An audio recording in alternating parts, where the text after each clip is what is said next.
là là. Ça faisait longtemps qu'on l'avait pas entendu. Moi, ça faisait longtemps que j'avais pas fait de chronique, dis donc. Bah ouais. Et je reviens en brisant toutes mes propres règles. Parce que d'habitude, le principe de la Supertech, c'est que je fais des recos en lien avec le thème de l'émission. Ouais. Là, on va rester dans la couleur, mais alors vraiment, ça n'aura rien à voir. C'est octobre, c'est l'automne. C'est Halloween, c'est les déguisements. J'adore me déguiser. Et avec le déguisement va le make-up. Non, en vrai, tout ce blabla, juste pour vous introduire mon dernier binge-watching de Netflix, à savoir Glow Up. Ouais. Du coup, Glow Up, c'est tout simplement un concours de télé-réalité pour élire la prochaine star du make-up britannique, tout simplement. Pourquoi c'est bien pourquoi moi j'ai adoré? Déjà parce que en fait, on va vraiment chercher la créativité des participants.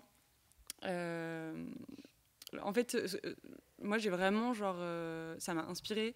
C'est plein de bonne humeur. Genre on est sur une émission de télé-réalité. Classique, construite avec plusieurs épreuves, des éliminations à la fin, etc. Par contre, on n'a aucun coulisses, il n'y a aucune emphase sur les rivalités, ni rien, ni quoi que ce soit. Et du coup, c'est bête, mais c'est britannique, donc déjà, il n'y a pas de drama. Oui, comme les Américains savent le faire. Et en France aussi, même si on a moins d'épreuves créatives comme ça, à part la cuisine, parce que... Oui. Mais là, l'idée, c'est que vraiment, c'est construit donc en 3 phases. On a la première, le premier défi qui se passe hors studio, qui est toujours en collaboration avec une marque, une entreprise, etc. Okay. Y a eu des choses... en vrai, il y en a un peu pour tous les goûts et un peu tous les contextes de travail.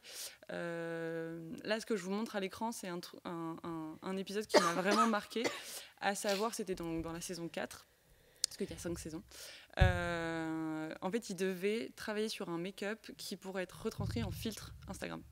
Oh, d'accord. Et donc là, sur cette épreuve, l'enjeu, c'est vraiment de répondre à des contraintes techniques et de répondre à une marque, en fait. Ils ont donc travaillé pour Instagram, ils ont travaillé pour Gymshark, une campagne réseaux sociaux. J'adore Gymshark. Je vais penser à toi, Salomé, en le préparant.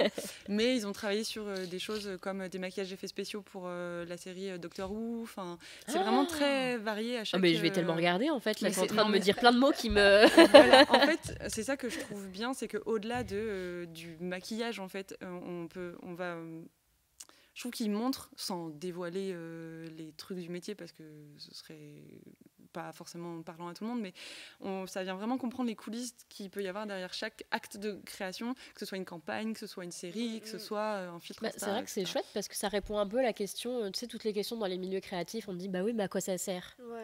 Ça sert à ça. Alors regarde, le maquillage, t'en as là-dedans, t'en as là-dedans, c'est ça qui est intéressant, c'est que le maquillage fait partie intégrante de tout acte de communication, évidemment, mais de choses, d'objets filmiques, d'objets culturels, en fait. Et qu'en fait, il y en a absolument partout. Et il y a vraiment des trucs chouettes. Et moi, vraiment, le truc des réseaux sociaux... ça m'avait vraiment choquée, parce que je ne pensais pas que en fait, ça pouvait partir dans le maquillage. Ouais. Donc ça, voilà, ça c'est la première étape. À l'issue de cette première étape, il y a 2 moins bons candidats qui partent avec du temps en moins sur la deuxième étape, qui du coup consiste en un défi créatif. Donc là, le défi créatif, les candidats ont un thème qui est très souvent vient chercher des enjeux personnels, en fait. Souvent, c'est très lié à qui sont leurs... En fait, l'idée, c'est vraiment d'aller chercher leur identité créative. De créatif. Leurs pattes, leur ton. Et donc, autant sur l'épreuve... le défi pro, ils maquillent des mannequins, autant le défi créatif, c'est eux-mêmes qui maquillent. Et moi, c'est une de mes épreuves préférées, parce que, pour le coup, on arrive à des résultats de fou furieux. C'est une épreuve qu'ils préparent en amont. Là, ils ont le thème en avance, ils peuvent préparer et souvent, ils partent avec des prothèses, des machins, des trucs de fou.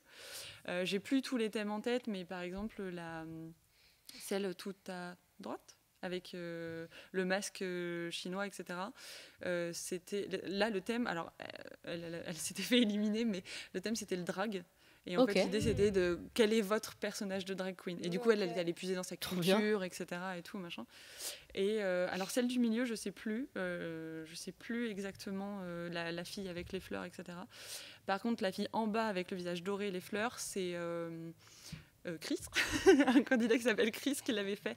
Et là, lui, en gros, il est allé chercher dans ses racines irlandaises pour exprimer tout ça, encore une fois, sa posture de créateur, etc. Et donc, cette épreuve-là, elle est vraiment chouette. Ils ont plus de temps, ils peuvent vraiment pousser plus loin, etc. Il y a Smooth qui dit il trouve aussi que les juges sont très bienveillants. Ah, donc, alors c'est un point que je voulais aborder après, mais allons-y. Non, mais les juges sont vraiment géniaux. Il y en a 2. Alors moi, je les connaissais pas. Pour les nommer, c'est Val Garland et lui, c'est Dominic Skriner, je crois, un truc comme ça. Ouais. Ils sont 2, ils sont très bienveillants, effectivement. Ils sont... Comment dire ? Ils sont exigeants, pas durs, je dirais, mais exigeants. Mais par contre, ils vont jamais défoncer un candidat pour le plaisir. Ouais, ils vont pas les casser. Non. Quand il y a quelque chose qui va pas, ils le disent. Je les trouve souvent justes. Là où des fois, dans ce genre d'émission, ils vont un peu aller chercher le truc, dire. Je trouve que de manière générale, ils sont plutôt justes. Après, il y a les goûts de chacun qui parlent forcément, mais ça, voilà. Et ils sont très drôles, surtout, ils sont très drôles. Enfin, on est vraiment sur un truc à l'anglaise, quoi. Enfin, avec l'humour britannique. Et justement, Dominic Skriner, si vous regardez l'émission, regardez ses tenues.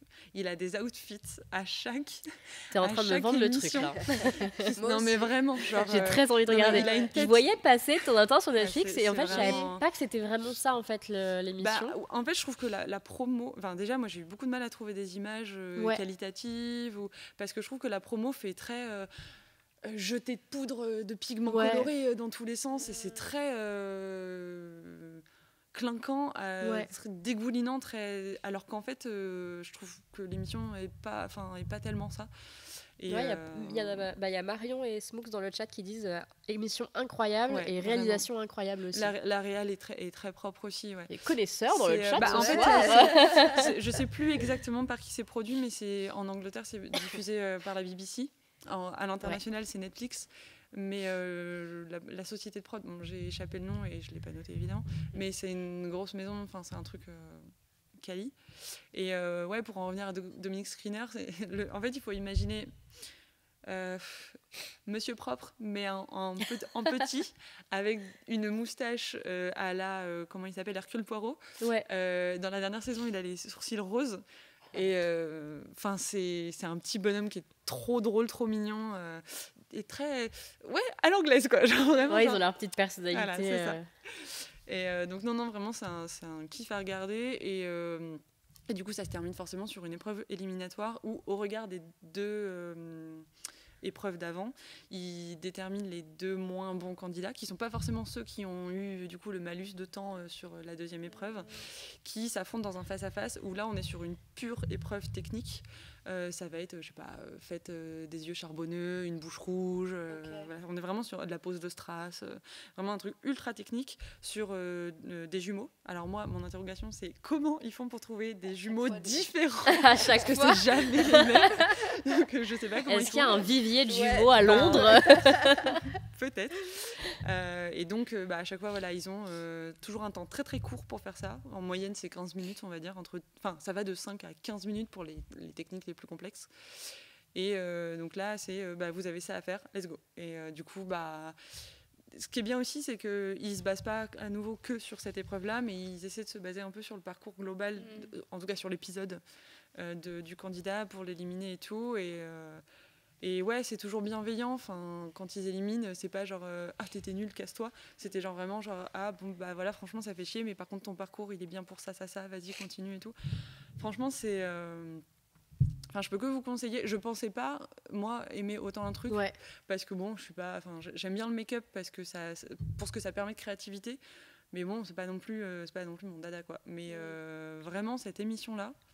Elle m'a vraiment chopée et je trouve que ça peut servir d'inspiration pour des maquillages de Louis par exemple. Du coup il y a Marion qui dit alors très belle description du Hercule Poirot. Elle a dit je valide et elle a dit dans le même style mais version stylisme et validée du coup par Smooks. Booth. Effectivement, ouais, Next in Fashion. C'est pareil, je crois que c'est britannique aussi. Et ça, j'ai pas vu pour le coup. J'ai même pas passé. Je suis pas sûre. Ah si, moi je l'ai vu, mais j'adore ce genre d'émission. Elle est vraiment calibrée de la même manière. Je savais pas quoi regarder. C'est le même modèle, mais pour la mode. Et c'est très bienveillant. Vraiment. C'est très, très, très chouette aussi. Et alors, comme pour Glow Up, j'ai un peu moins aimé les dernières saisons, même si je crois qu'il y a moins de saisons de Next in Fashion. Glow Up, la saison 4, elle est incroyable. Et Next in Fashion, c'est la saison 2 ou 3 que j'ai adorée. Mais allez-y, vous mettez ça en fond, ça vous chope ou pas, vous continuez à faire ce que vous avez à faire ou pas. Vraiment, ça se regarde tout seul. Et ça met de bonne humeur.